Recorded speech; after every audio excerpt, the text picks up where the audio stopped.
네, 여러분 평안히 잘 주무셨습니까? 어제 벌써 주말입니다. 오늘도 정말 주님이 함께 하시는 행복하고 기쁨이 넘치는 그런 주말 되시기를 주님의 이름으로 축복합니다. 사도신경 고백하면서 5월 17일 토요일 아침 기도를 우리 하나님께 올려드립니다. 나는 전능하신 아버지 하나님 천지의 창조주를 믿습니다. 나는 그의 유일하신 아들 우리 주 예수 그리스도를 믿습니다. 그는 성령으로 잉태되어 동정녀 마리아에게서 나시고 본디오 빌라도에게 고난을 받아 십자가에 못 박혀 죽으시고 장사된 지 사흘 만에 죽은 자 가운데서 다시 살아나셨으며 하늘에 오르시어 전능하신 아버지 하나님 우편에 앉아 계시다가 거기로부터 살아있는 자와 죽은 자를 심판하러 오십니다. 나는 성령을 믿으며 거룩한 공교회와 성도의 교제와 죄를 용서받는 것과 몸의 부활과 영생을 믿습니다. 아멘. 찬송가 397장 주 사랑 안에 살면 우리 함께 찬양합니다.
아멘. 오늘 말씀은 민수기 23장 27절에서 24장 9절까지의 말씀입니다. 그 중에서 24장 5절에서 7절 말씀을 우리 한 목소리로 봉독합니다. 야곱이여 내 장막들이, 이스라엘이여 내 거처들이 어찌 그리 아름다운고.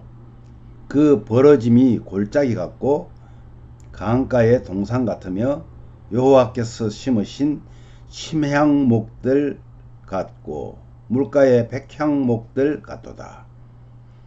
그 물통에서는 물이 넘치겠고 그 씨는 많은 물가에 있으리로다. 그의 왕이 아각보다 높으니 그의 나라가 흥왕하리로다. 아멘. 네, 오늘 이 말씀 내용으로 하나님의 은혜로 걸어온 광야길이라는 제목으로 말씀을 우리 함께 묵상하려고 합니다. 여러분, 발락 왕이죠. 발락 왕이 다른 곳, 또 광야가 내려다 보이는 버울산이라는 그 산 꼭대기로 이 발람 선지자를 인도합니다. 그리고 그곳에서 7 제단을 쌓고 번제를 드리고는 발람에게 이스라엘을 저주할 것을 또 요구합니다. 이 세 번째죠. 이스라엘의 진영을 바라보는 발람에게 하나님의 영이 임합니다. 발람은 또다시 이스라엘을 축복하는 그런 예언을 하게 됩니다. 하나님의 뜻을 받아들이지 않으면 헛된 목적을 계속 추구할 수밖에 없습니다. 그래서 발락은 2번의 시도가 실패했음에도 불구하고 이 발람 선지자를 또 다른 곳으로 데려갑니다. 이번에는 광야가 내려다 보이는 볼산 꼭대기에 이르는데 그곳에서 이스라엘을 저주하면 하나님이 혹 기뻐하실 수도 있다면서 발람을 설득합니다. 참 사탄의 집요함이 이와 같죠. 발람은 그곳에서도 7 제단을 쌓고 제단 위에 소송아지와 순양 1마리씩 바칩니다. 그리고 자신이 이스라엘을 축복할 수밖에 없음을 알고 있기에 그는 점수를 쓰지 않습니다. 그리고 하나님은 발람에게 영으로 임하셔서 그분의 뜻을 전하게 하십니다. 이것은 자기 백성을 향한 저주를 막으시는 하나님의 주권적인 개입이었습니다. 발락은 집요하게 이스라엘을 저주합니다.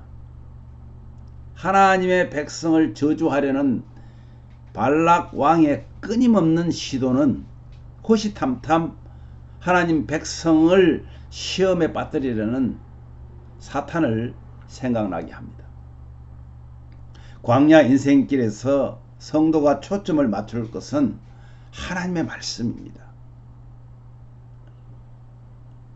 하나님의 말씀에 초점을 맞추면 어떤 저주의 말도 두려워할 이유가 없습니다. 우리를 향한 하나님의 뜻은 평안과 복이기 때문입니다. 하나님의 전신갑주를 입고 날마다 믿음의 길을 걸을 때 하나님은 사탄의 모든 저주에서 우리를 지켜주십니다. 발람이 세 번째로 받은 이 예언의 말씀은 이스라엘의 미래에 관한 그런 예언이었습니다. 이스라엘의 장막들과 거처들이 아름다울 것이다. 그리고 발람의 눈은 황량한 광야를 행군하는 이스라엘을 향하고 있습니다. 그럼에도 그는 이스라엘이 강가의 동산 같고 물가에 심긴 백향목 같다는 환상을 보게 됩니다. 이것은 이스라엘이 계속해서 번성하고 성장하는 것을 보여주는 그런 환상이었습니다. 여러분, 이스라엘의 왕은요, 높임을 받고 이스라엘 나라는 흥왕할 것이라고 말합니다. 하나님은 이스라엘을 들소처럼 수사자와 암사자처럼 강하게 하실 것이다 라고 예언을 합니다. 이스라엘을 축복하는 자는 복을 받고 저주하는 자는 저주를 받을 것이라는 바로 이스라엘의 조상 아브라함에게 주신 언약의 유효함을 의미하는 그런 복을 예언합니다. 언약 백성의 미래는요, 번영과 영예와 강함이기 때문입니다. 우리는 하나님의 말씀대로 하면 복을 받는다, 순종하면 복을 받는다고 말하지만 실제로 하나님의 말씀에 순종하는 자체가 복입니다. 왜냐하면 말씀대로 순종하는 것은 하나님의 통치를 받는 것이기 때문입니다. 하나님의 통치를 받는다는 사실은 뭘까요? 바로 하나님의 백성이라는 말입니다. 아버지의 통치를 받는다면 그거는 누굴까요? 아들입니다. 하나님의 백성은 하나님께서 지켜주시고 보호해 주시기 때문입니다. 영원하신 하나님의 그 세우신 언약, 하나님이 세우시고 붙드시는 그 어떤 것도 무너뜨릴 수 없음을 우리는 기억해야 합니다. 하나님의 백성에게 참 복과 완전한 승리를 주시는 하나님이심을 믿는 모든 가족들에게 하나님 주시는 참 평안을 기도합니다. 오늘도 하나님이 주시는 평안이 우리 모든 가족들을 행복하게 하시기를 주님의 이름으로 축복합니다. 우리 오늘 말씀 가지고 이렇게 기도합시다. 끝까지 믿는 성도들을 무너뜨리려고 끈질기게 시도하는 사탄의 계략에서 승리하는 가족들이 되게 해달라고 기도하십시오. 또한 육신적으로 영적으로 연약한 성도들의 회복이 절실합니다. 정말 강건하게 되어서 하나님의 참된 예배자가 되기를 기도합시다. 그리고 내일 드려지는 예배, 정말 잘 준비된 예배가 되어서 하나님이 받으시는 예배가 되고, 또한 저를 통해서 주시는 하나님의 말씀, 오늘 저도 계속해서 준비합니다. 여러분 부족한 종을 위해서 기도해 주십시오. 그리고 찬양으로 승리하십시오. 내일 주일 예배를 통해서 회복의 복음으로 부르신 주님께 믿음의 고백과 또 가정이 회복되는 그런 예배되게 해달라고 우리 함께 기도합니다. 제가 먼저 기도하겠습니다. 하나님 아버지 감사합니다. 하나님의 은혜로 걸어온 광야길에서 참 이스라엘 백성들을 무너뜨리려고 발락이라는 왕이 집요하게 이스라엘 백성들을 저주하지만은 하나님께서는 한번 택한 이스라엘 백성을 그냥 내버려 두지 않는다는 사실을 보면서 우리를 하나님의 자녀로 택하신 그 은혜가 얼마나 크고 얼마나 우리의 마음을 평안하게 하는지 모릅니다. 끝까지 믿는 믿음을 무너뜨리려고 끈질기게 시도하는 사탄의 계략에서 승리하는 우리 가족들이 되도록 성령 하나님께서 우리를 이끌어 주시고 우리를 보호하여 주시기를 간절히 원합니다. 하나님, 그럼에도 불구하고 육신적으로 영적으로 연약한 우리 성도님들 있습니다. 주님, 회복시켜 주시옵소서. 정말 강건하게 회복되어서 하나님의 참 예배자가 되기를 간절히 기도합니다. 내일 드려지는 예배 잘 준비되게 하여 주시고 우리의 마음을 다하여서 하나님께 예배하게 하여 주시며 또한 말씀을 전하는 부족한 종을 위해 기도하는 성도들의 기도를 들어주시기를 원합니다.